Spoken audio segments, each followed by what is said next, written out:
யுஜிசியின் உயர்கல்வி நிறுவனங்களில் சமத்துவ ஊக்குவிப்பு விதிமுறைகள் தாமதமான நடவடிக்கை என்றாலும் வரவேற்கத்தக்க நகர்வு என்று முதலமைச்சர் மு.க.ஸ்டாலின் தெரிவித்துள்ளார்.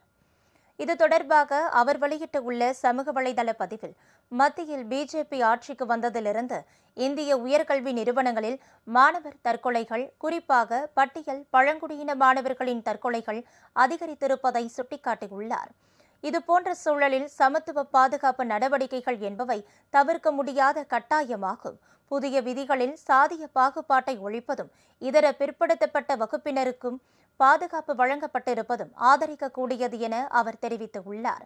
யுஜிசி விதிகளுக்கு எதிரான போராட்டங்களுக்கு ஆட்பட்டு மத்திய அரசு புதிய விதிகளையோ அல்லது அவற்றின் மைய நோக்கங்களையோ நீர்த்துப்போக செய்யக்கூடாது என்று முதல்வர் வலியுறுத்தியுள்ளார்.